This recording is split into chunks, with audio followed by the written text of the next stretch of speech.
For the best medical and paramedical lectures, subscribe to our channel and press the bell icon to stay connected with us. Hello everyone, welcome to our channel Nursing Association. I am Akanksha Kohli, studying in second year BSc Nursing at Care College of Nursing in Uttarakhand. Today I am going to explain about shock. Firstly, which content will we cover in the condition of shock? These are introduction of shock, definition of shock, etiology or we can say causes of shock, types of shock, pathophysiology of shock, stages of shock, clinical manifestation or types of shock, diagnostic evaluation of shock, and the last one is management of shock. So let's start. First one is introduction of shock. Shock is life-threatening medical condition. It is characterized by inadequate tissue perfusion and body's organs and tissues do not receive an adequate flow of blood.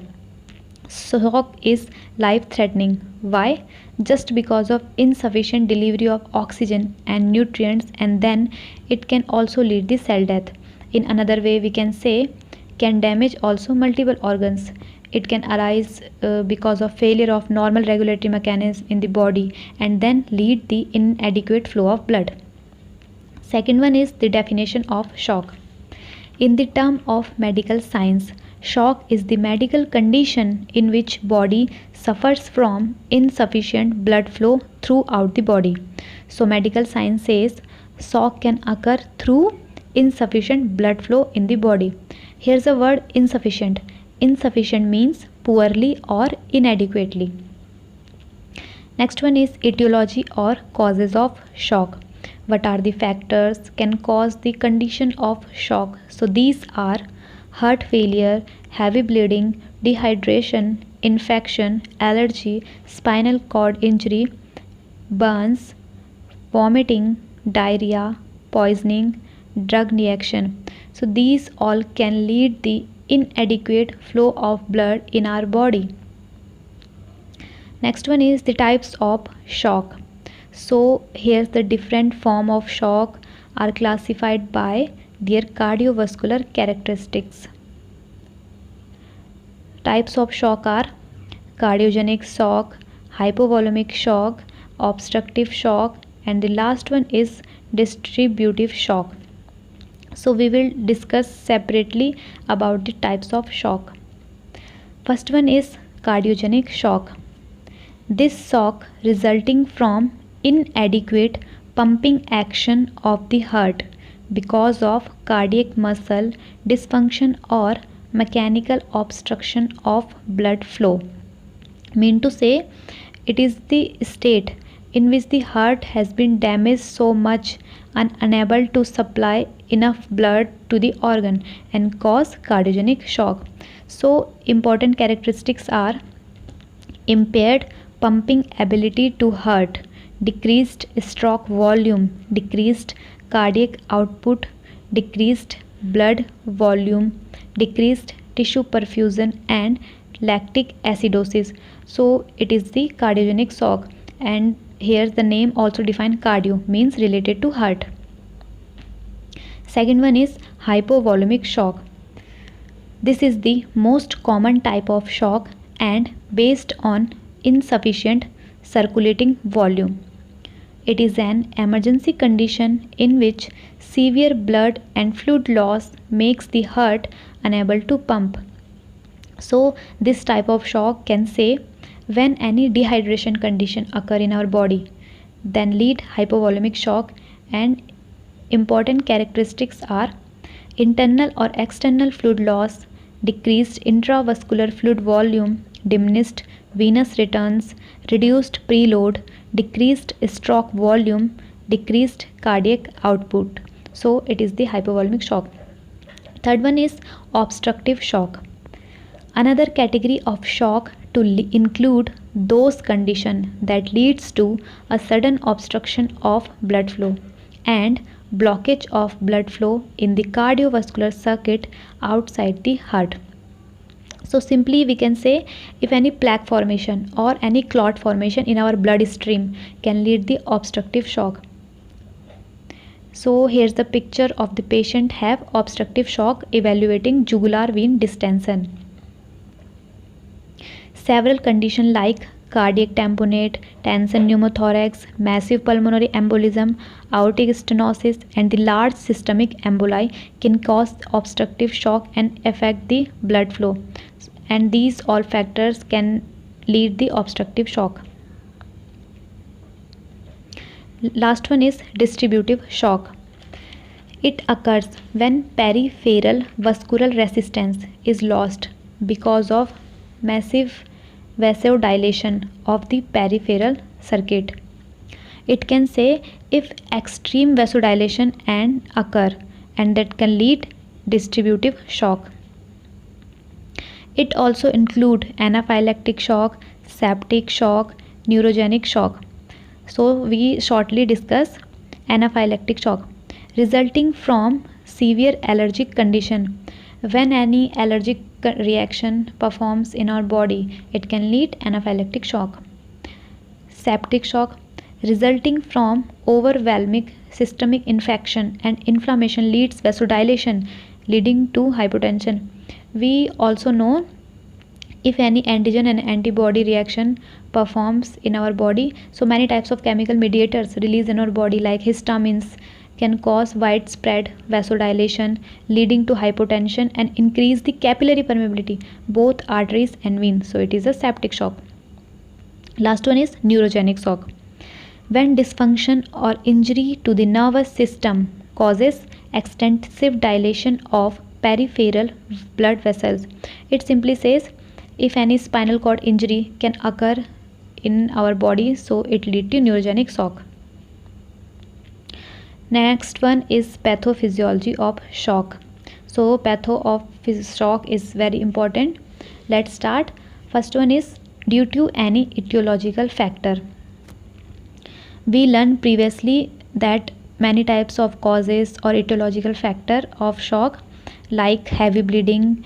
If any type of heavy bleeding can occur from body sides internally or externally by any accidental condition, any trauma or any other causes, so it lead to decreased circulatory blood volume. When circulatory blood volume decrease, then also decrease our cardiac output, and it lead to decreased cardiac output and cell lack and adequate blood supply and other deprived oxygen and nutrients, and this condition arise the decreased tissue perfusion.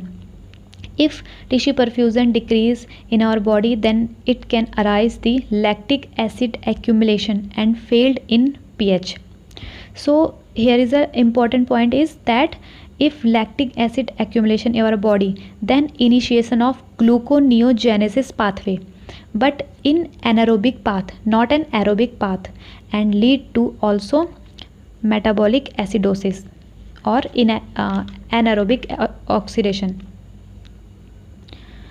and it can lead vasoconstriction, cell dysfunction, failure of sodium pump, cell death, and it leads to shock. Here's the important point is if cardiac output decrease, so also decrease in our tissue perfusion. Next one is stages of shock. So shock is the condition which follows the many types of stages. First one is initial stage. During this stage, the hypoperfusional state cause hypoxia, leading to the mitochondria being unable to produce ATP and lack of oxygen and cell membrane. So we know that in the condition of shock, decreased tissue perfusion, also use the term hypoperfusion. We all know that the chemical energy of our body produced by mitochondria is stored in small molecules called ATP or adenosine triphosphate. Here's some important points like different mitochondria produce different proteins, and when the cells needs more energy, and mitochondria can produce by growing larger and then dividing. Cell perform anaerobic respiration. Buildup of lactic and pyruvic acid result in systemic metabolic acidosis. Mean to say, cell switch from aerobic respiration to anaerobic respiration, or aerobic metabolism to anaerobic metabolism, and pyruvic acid deposition just because of anaerobic respiration. Second stage is compensatory stage. During this phase, the body employs several mechanisms in an attempt to correct the metabolic absence. So in this phase, body performs the many types of mechanic condition to maintain the metabolic condition. It is also a reversible condition. In this phase, body sense the drops in blood pressures and cardiac output. Compensatory mechanisms activated to maintain perfusion to heart and brain, and as the baroreceptors in the carotid sinus and aortic arc senses a decrease in blood pressure, epinephrine and norepinephrine are secreted to increase peripheral resistance, blood pressure and myocardial contraction. Here we can say body senses the drops in blood pressure and cardiac output, and it's gonna be a decreased tissue perfusion, and the baroreceptors, these are found in the carotid sinus and aortic arc, and it stimulates the central nervous system fight and flight response, and it is release epinephrine and norepinephrine, and it can lead the vasoconstriction and increase blood pressure and myocardial contractility. Now the next stage is progressive stage. This stage of shock begins as compensatory mechanisms fails to maintain cardiac output and tissue become hypoxic because of poor perfusion. So in this stage, when compensatory stage fail, so develop the progressive stage. In this stage, decrease in amount of oxygen in our cells and the acidosis can begins and the depress of myocardial contractility. Last one is irreversible stage. The vital organs have failed and the shock can no longer be reversed. Brain damage and cell death have occurred. So in this stage, when the progressive stage is very worst condition and cell death or shutdown of all organs and leads to brain death and cell damage. So these are the stages of shock. Next one is clinical manifestation, or we can say sign and symptoms of shock. These are low blood pressure, tachypnea. Tachypnea means increased breathing rate, chest pain, decreased cardiac output, pulmonary edema, hypotension, ineffective tissue perfusion, tachycardia and cyanosis.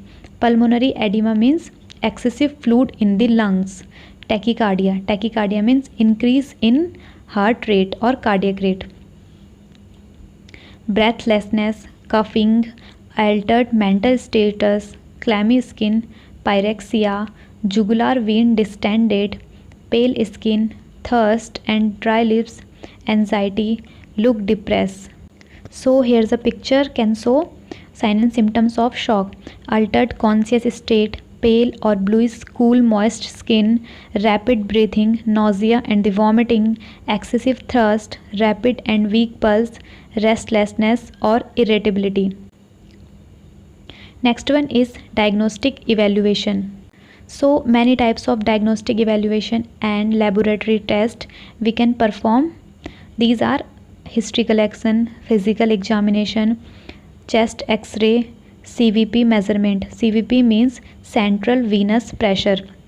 CVP measurement is frequently used as an estimate of right ventricular preload. Hemoglobin level measurement, ABG analysis. ABG means arterial blood gases. CBC complete blood count. blood test, urine examination, cardiac enzymes like troponin, CKMB test. CKMB means creatinine kinase. It is performed to check the heart muscles. CT scan, ECG, coronary angiography, and kidney functioning test. So these are the diagnostic tests for the condition of shock. Last one is the management of shock. Management of any condition performed in three types. First one is medical, second one is surgical, and the third one is nursing management. So first one is medical. Medical management, we can give to the patient vasoconstrictors like dopamine, dobutamine, norepinephrine, epinephrine, some fluid administration like crystalloids in which 0.9% NaCl solution with ringal lactate. Next is colloids, 5% albumin solution, and blood transfusion and nutrition like high calorie diet, high protein diets, higher vitamin diets, and high minerals diet. Next is surgical management. We can perform many types of surgery under the guidance of surgeon. First one is coronary artery bypass surgery, and it can also say coronary artery bypass graft. In this surgery, taking a healthy blood vessels from your leg, arms or chest and connecting it beyond the blockage arteries in your heart to correct the blood flow to the heart muscles. Second one is pericardiocentesis. So pericardiocentesis is a procedure performed to remove excess fluid that has built up in the sac around the heart, or we can also collect pericardium with the help to a small catheter or needle. So here's a picture of pericardiocentesis. Last one is nursing diagnosis. Deficient fluid volume related to decreased cardiac output as evidenced by intake output chart. First diagnose. Second diagnosis, ineffective tissue perfusion related to hypovolemia as evidenced by physical examination. And the last one is ineffective breathing pattern related to cardiac dysfunction as evidenced by tachycardia. And lastly, I want to thank you for all of you to see the video. Please do subscribe a channel and don't forget to like a channel and share this educational video, and stay home. Do like, leave a comment and share with your friends.